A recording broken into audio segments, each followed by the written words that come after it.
Hello everyone, hope you guys are doing well. A few days back, I posted a question from Accounting O-Levels and that question was from a very old past paper, and I got a few responses of which a few were correct and a few were partially correct and partially wrong. So here's how you solve it. In this question, they're saying A Winter was a customer of B Summer, which means B Summer was a supplier of A Winter. From the following information, prepare B Summer's account in A Winter's ledger. So if you think from the perspective of A Winter, B Summer is a trade payable for A Winter. So you need to make an account of a trade payable. And one more thing, it is very important to note that ledger, let's say ledger is a book in which you find all the T accounts. So ledger is divided into three subdivisions. One is sales ledger, the other is purchases ledger, and the third one is nominal ledger or the general ledger. Nominal ledger is also called general ledger. In the sales ledger, you will have the T accounts for all your trade receivables. In the purchases ledger, you'll have the personal accounts for all your trade payables. So personal accounts for trade receivables in the sales ledger, personal accounts for trade payables in the purchases ledger, and the other accounts that those are not personal accounts. So let's say it's a fixtures account, or it's a purchases account, or it's a sales account, or it's a discount allowed account. All of those will come in the nominal ledger. Also, one more thing, there's a subsidiary of the nominal ledger that's called cash book. Cash book is has the bank and cash account. So here, when they are saying you need to make the account of B Summer in the ledger of A Winter, what you do is that you make a trade payable account, because for B Summer, A Winter is a customer. For A Winter, B Summer is a supplier. And when you think from the perspective of A Winter, when you're making the account in A Winter's ledger, you will make the account of a trade payable. So simply you just have to make a T account first. Okay, a trade payable is your liability. So liabilities increase on the credit side and decrease on the debit side. That's the rule. And one more thing, whenever you purchase more from your supplier, that will increase your liability towards your supplier. Whenever you return to your supplier, or whenever you pay money to your supplier, that decreases your liability towards your supplier.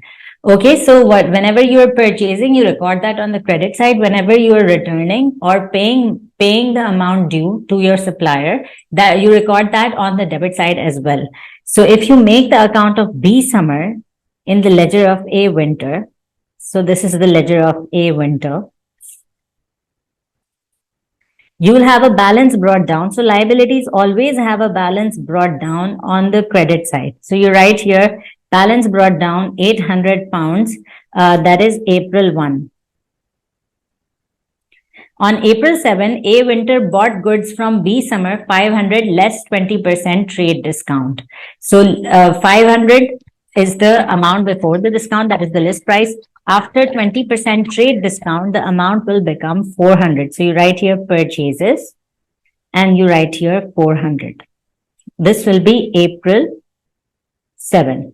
Then on April 13, A Winter returned goods, some of the goods purchased on 7th April, list price $100. So if there is a discount applied when you're purchasing, there's a discount also applied when you're returning goods.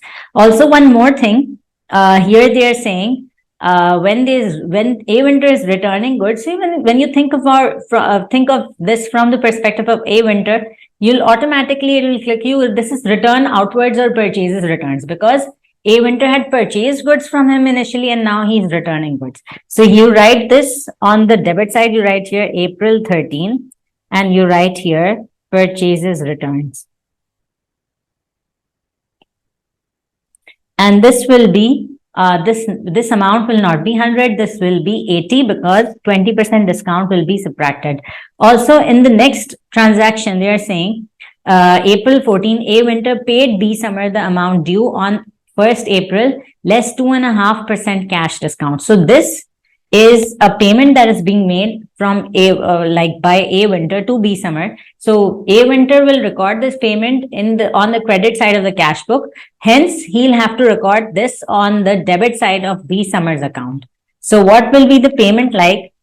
It'll be $780. So this will be 800 you'll multiply 800 by 2.5% and you'll get $20.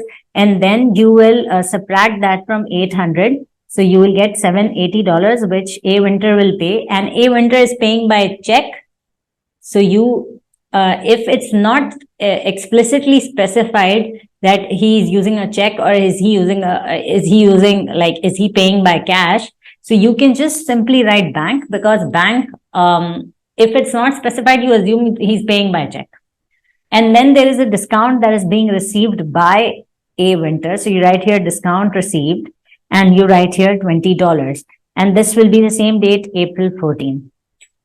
Lastly, there is A Winter is buying goods from B Summer. 250 net means that 250 pounds is the amount after the discount, after the trade discount. So you write here April 23 and you write here purchases and you write here 250. So when you calculate the balance carried down, so how you calculate the balance carried down is simply you do heavy side minus light side. So heavy side here is the credit side, that is 1450. So the credit side, the total of the credit side is 1450 and the total of the debit side is 880. So when you do 1450 minus 880, you get a balance carried down here. You write here balance carried down and you write here 570. And this will be April 30, that is the last day of the month. And then you balance this account at So this balance carried down, that is 570, will become balance brought down on May 1. You'll write May 1 balance brought down, and this will be 570 pounds. That's it. Thank you so much.